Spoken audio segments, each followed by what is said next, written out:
You're listening to Science for Soundness, the podcast.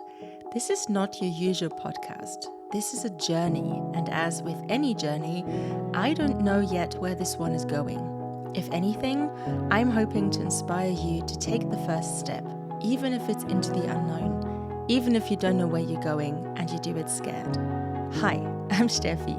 I'm an equine scientist and equine therapist. I've made it my mission to support horse owners on their individual journey of horse-human connection and personal growth. I want you to know that I'm with you on this one.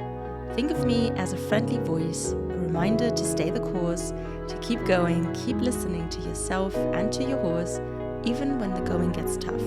Let's do this. Hey gang, it's good to be back with you today. It is going to be a somewhat different episode today because I don't have a lot of bullet points written down, which I usually have, and I'm just going to tell you a few things or reflect upon a few things that have come up for me and some of my students recently that were kind of in discussion a lot. And I just want to share my thoughts and my approach with you so that you can kind of follow along. So you saw that today's topic is who or what is healthy? And that is such a big question. So I guess we're talking about soundness today. And soundness is kind of like my jam. It's, my podcast, my business, my online identity, whatever you want to call it, is called Science for Soundness. And I guess that's the best possible way to describe what it is that I'm doing or I'm aiming to do. And I just want to share with you to start off with what I think soundness means, because I think that gets us all on the same page. So soundness is a term used to describe the well-being of a horse. It, for me, encompasses the overall health, the emotional, spiritual, mental state, as well as the horse's physical condition. A sound horse is free from any physical problem or pain. When it comes to the emotional and spiritual aspect of soundness, to me, it's important that we understand that horses are social animals and they thrive on companionship. So they need low-stress environments where they can exhibit natural behaviors. Horses that are isolated or even deprived of social interaction may actually become anxious, depressed, or aggressive, which can lead to physical health issues in the long run. We see a lot of horses showing stereotypical behavior, and that is partially down to this fact. When it comes to the physiological aspect of soundness, it refers to the overall health, the physical health, and the condition of a horse. So a sound horse is one that is free from lameness, illness, or any injury. And this includes issues such as joint problems and respiratory issues, or even digestive problems that would be classed as unsound. When we think of psychology, horses have very unique personalities and temperaments, just like us actually, and that can obviously affect their overall soundness as well. Some horses may be more sensitive or even reactive to certain stimuli than other horses, and this can also affect their behavior and their performance. Horses that are trained with positive reinforcement, for example, and who are handled with patience and empathy and care are more likely to be emotionally sound and have a better mental health than horses who are forced to do performance or who are treated in a really disrespectful way. Soundness in horses is a very holistic concept in my eyes, and it encompasses various aspects of a horse's physical, emotional, and mental well-being. And I think it is our responsibility as horse owners and caretakers to ensure that our horses receive the care and attention and the love that they deserve and need in order to maintain that soundness in every aspect of their lives. But I think it's also really important that we realize that 100% soundness, even though it might be desirable and it's what we want, it may be totally unrealistic to achieve. because we cannot control everything, like every single minor detail within the environment that our horses live in. Or we can't know exactly which genes, I mean, I guess we could test them, but you kind of don't know exactly which genes they carry that might make them prone to something like joint problems or recurrent airway obstruction or any other disease. We don't know that just from looking at them. And it may therefore be necessary to find compromises so that we can be happy in a situation, but also compromises that suit our horses and, allows them to thrive in their environment and in everyday situations. So therefore, it may be necessary to find compromises because it's unrealistic to aim for 100%. So we need to find a compromise that suits our horses, but also ourselves, because if we strive for 100% soundness in all aspects, then we might become really, really sad, depressed, overwhelmed. It just might be too much because we can't control every single detail. So let's control the ones that we can instead. Let's focus on everything that we can change instead. And just recently, I was hit with a few more questions regarding soundness or health in general, because who or what even is healthy? This is something that I find really, really interesting when speaking to my students and working with them and their horses, because my students get so upset by the fact that their horses aren't 100% healthy or sound that, I think that's absolutely wonderful. I think it's great that my students care deeply about their horses, and I love the fact that they want to help them and want to improve their life and lifestyle and make choices that are good for the horses. That is absolutely wonderful. But at the same time, it breaks my heart to see how upset people become in this battle to achieve 100% health or soundness. I think it can be a really, really draining one. And I think we have to be careful to not burn out ourselves in this, strive for perfection almost. 100% health is, although desirable, somewhat unrealistic, like I just said. So what do you do if you have a horse that is not 100% healthy? And how do you handle that? How do you deal with that? Today, I just want to reflect on some of these questions with you. Today, I thought we'd just freestyle this thing and we see where this is going to take us. Something I get asked quite frequently is the question, what do you do if you have a horse that is not 100% healthy?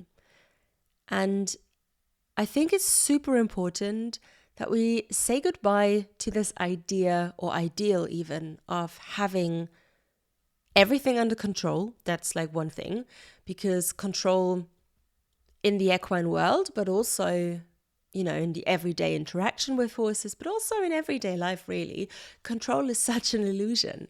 It's something that we like to have because it makes us less afraid of situations.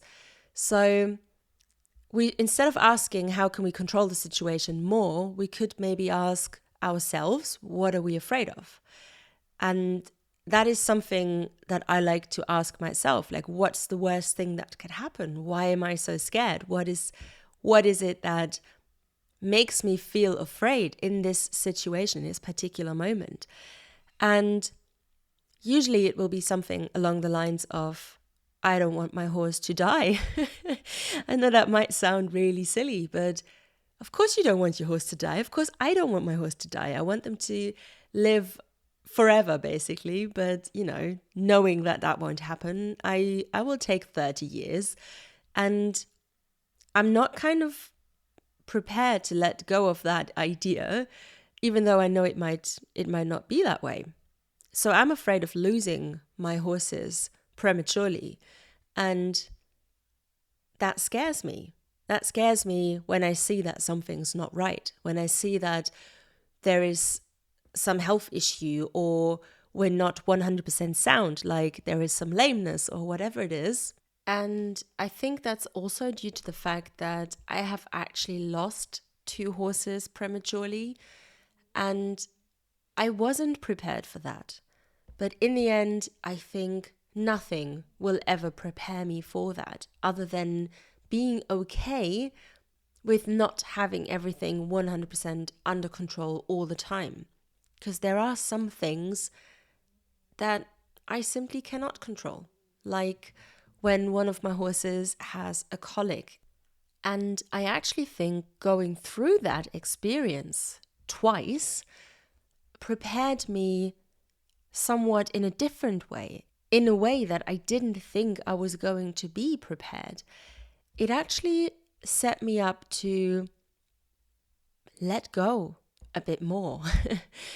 It set me up to be prepared for the worst, but also being okay with the worst, because I'm not, as much as I would love this ideal situation of having the perfect scenario of when you decide how you're going to let go of your horse and how, you're going to pick the moment and everything. But when it comes down to it, when you're right there in the moment and you have to decide between life or death, you are going to choose for your horse. You're not going to choose for yourself. And that I didn't think I was prepared for. But now I am. And when I was in those moments, it wasn't actually a question. It was a matter of life or death, and I chose for them.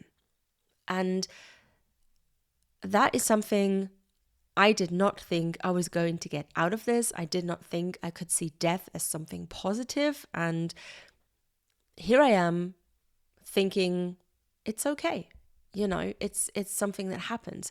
But having that experience twice, and I'm not emphasizing this because I'm proud of it, but simply because it helped me to open my eyes towards the fact that at any given moment, like this, things could be different. Things could be even over.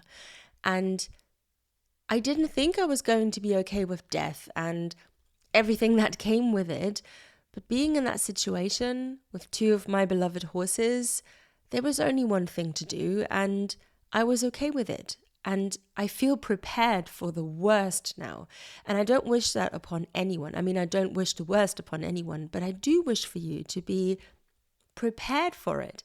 Because once you are prepared for the worst possible outcome, the one that we are actually afraid of, then, there's not much that can faze you.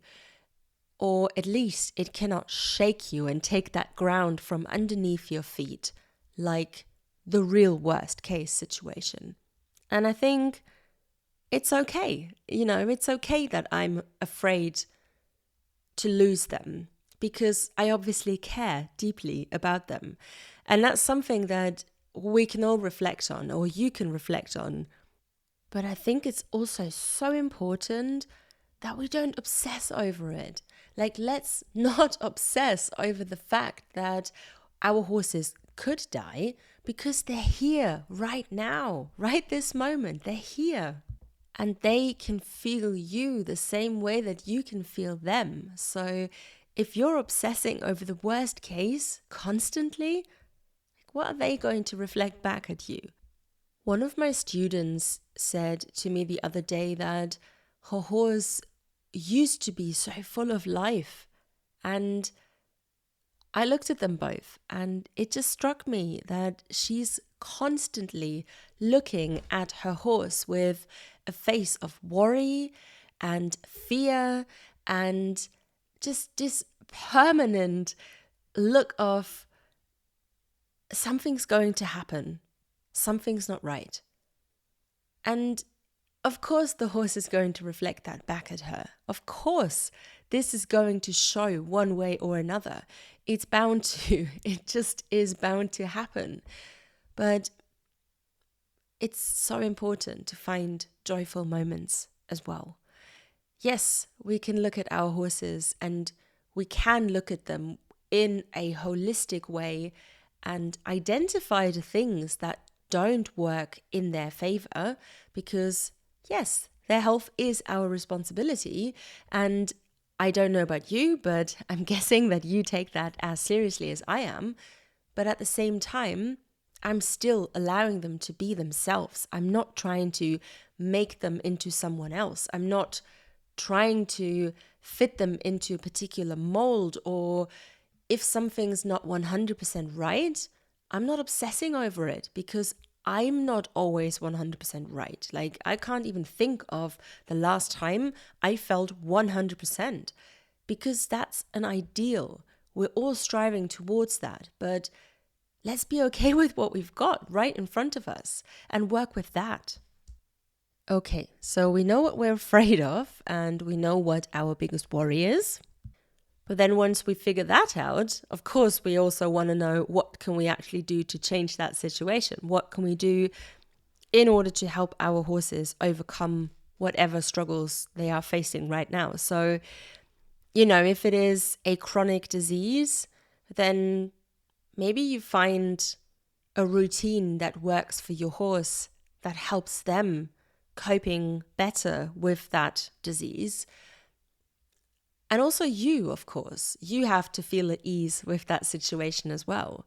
Because we all know that in this whole horse-human connection, there is a constant co-regulation going on. So if we send off signals of fear and distress, then our horses pick up on that. They're so incredibly intelligent and empathetic, and they just know. So find something that works for your horse, but also find something that works for you as well. And then just try and bring to mind, who or what even is healthy? Is that even a thing? Like, is it even manageable or sustainable? Is it sustainable to be 100% sound? Because I assure you, you will always find something that is not perfect, that is not right. And the question here is, what do you want to focus on? Do you want to focus on every single thing that's not working out? Or could you maybe instead find one thing, it could be ever so small, and then focus on that instead? Because you will find that is actually a much more sustainable way of going about this than constantly finding more problems. Although I get the latter as well. Recently, I've also had a few students with horses who were conformationally unsound. So their health was kind of impaired in a physical way because the way that their breed has decided or created them, or the people who breed these particular breeds have chosen the ideal standard of horse to look like, and that's causing issues. So I think we need to really look at the bigger picture here, because if we're getting a horse, or if our equine partner, friend, if they are a breed that is designed to be, let's say, a Western type horse, then they might be more heavy on the forehand than, let's say, a Iberian horse, for example. And there will be a difference in the way that you approach the riding situation. They will be different. And it is important to bear in mind those differences and to not expect, let's say, the quarter horse to work like a Spanish horse and vice versa, because that's kind of not what they're designed to do. And if you want one thing, but you picked the other, then you are creating some problems there as well. And it might be just worth looking into that before you get yourself that horse, so that you know what you're in for, basically. And that saves you some of the worries and some of the troubles. But even still, if you have a horse and you know what you got and you wanted what you got, and now you're still faced with some problems, then just try and make the most of it. Try and assess the situation. I think something that's really important is the fact that you got to find yourself a support network that works for you and your horse and acts in the best interest of you and your horse. And by that, I mean, find yourself someone who supports you and who makes you feel good about what you do. And by that, I don't actually mean, who says hooray for everything, but someone who is able to cheer you on when you need that cheer, but who's also able to look at everything from a meta perspective and give you tips and little hints here and there when you need it and guide you along that way. I think it's so important that we have a person who we can trust, who we can work with, and who we know has our best interest at heart and who will always look out for us and our horses, obviously. So find yourself that kind of person to work with. This could be a therapist, it could be a trainer, a coach, it could be even a vet or, manual therapist. It doesn't even matter. Just find yourself the support network that you feel confident with, and make sure that these people don't make you feel small about yourself and don't put you down, but instead find the good things and help you work on those so that you can improve on them and then have the space to work on everything else as well. I've also touched on one thing in one of my latest posts on Instagram, which was the fact that all the joy that we should have and feel when with our horses gets lost in this process of feeling upset or worried or being concerned about something that they've just done, or you're looking at them and you see the problem and you think, oh my God, look at their eyes. They see and they pick up on everything that we do. So if we look at our horses with a face of horror, then we are going to be faced with horror. That's just something that's going to happen. And I think we should focus more on the good stuff. We should focus, like I just said, with the support system, but also with ourselves. Work on the things that work well and then improve on the others. But you can always fall back on the stuff that works well for you and your horse. And that helps you and gives you that little boost, that push that you sometimes need in order to move forward. And that's okay. That's not something to be ashamed about. That's not something that we should feel bad about because we're not doing everything. We're not doing the work. Yes, we are. We are taking it at our pace. We're doing it in the time and in the space that feels right for us and not for everybody else. Because in the end of the day, you're not working, interacting, handling, riding, whatever, your horse or with your horse in order to make other people feel good. You are doing this because it gives you joy. Well, at least I hope so. So you might want to ask yourself, what are your own expectations? What are your expectations when you arrive at the stable? Like, are you expecting yourself to find a horse that is cramping in the corner and can't breathe? Are you expecting that your horse is hopping lame on 3 legs? Are you maybe expecting them to show you a pain face? What are you expecting? And then also, what are you expecting when you work with them? Are you expecting perfection the whole time? Are you expecting them to work really, really hard and they get super sweaty and worked up about stuff? Or are you okay with the little things? Like if today is only a day where, on a scale of 0 to 10, they can only offer you a 5, you're okay with the 5. You don't expect the 10 because you know it's a day for a 5. Or are you pushing them for the 10, but then get a 3 instead? I think it's all a matter of perspective in that way. So what are you expecting? And then last but not least, I've asked this in one of my posts, but how can you ensure that you are taking a holistic approach to maintaining your horse's soundness? So looking at every aspect as much as you can, but then being okay with that. Like, don't obsess over it. Just do what you can, and the best you can do has to be good enough because you can't control everything unless you want to eat, sleep, and repeat with your horses and stay in that stable 24/7. We've got to take a break, we've got to rest, and we've got to allow them to do the same thing. So ask yourself, what steps can you take to ensure that their emotional, mental, and physical needs are being met? And if you do that, like if you offer them an environment where they can thrive and gallop and mutual groom with a herd of horses that they feel super content with, and they are just happy being in a herd, then that's beautiful. That ticks a lot of those boxes already. If you then ensure that they have really good quality roughage available and they have pastures to roam on, that's even better. And if then on top of that, you work with them in a way that is challenging, sustainable, but at the same time fulfilling in a way for both of you, then that should be wonderful. That there should be, you're doing everything you can there. Just be okay with that. Be okay with that. And don't obsess over every single thing.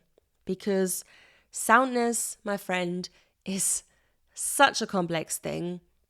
Just let some of that go. Just let some of those expectations go. Because some of my students have been so upset lately with the horses' health and soundness and the overall soundness situation of horses that I just want to challenge you to think about what even is 100% healthy and sound. What would that look like? And how realistic is that? Because look at us humans. I mean, I'm not lying. I've had a 5-day muscle ache from doing some physio stuff recently. And that's embarrassing because I should know how to walk. I'm kind of expecting my horse to know what they're doing with their 4 legs. I can't even deal with 2. So as a little reminder, be kind to yourself, be kind to your horse, and trust the process. It takes time, and we've got to be okay with that. We've got to be okay with that and not force ourselves to get everything right all the time. Even if we think we are doing this for our horses and we think that striving for 100% soundness at all times is something that is good for them, I think by obsessing over it, we're not doing them a favor. I think it's a really fine line, and obviously each and every one of you has to decide where that line is for you. But I, for my part, I know that sometimes I have to let it go and really need to differentiate when I need to look and when I don't need to look. And with that, I hope that you found something useful in today's episode. Like I said, it was slightly different, but if you enjoyed today's format, then obviously I would love your feedback. You can send in some questions that we can go through in a new episode, and I really look forward to hanging out with you again soon. See you then. Hi friend, I hope you found something in this episode that resonated with you. I'm beyond grateful that you hung out with me today for a little while, and I do hope that you come along for the ride. Make sure you subscribe to the podcast, and if you feel like it, leave a review. Your feedback is greatly appreciated. If you have any questions or would like me to talk about a certain topic, check the show notes for ways to get in touch. I can't wait for next time. You got this.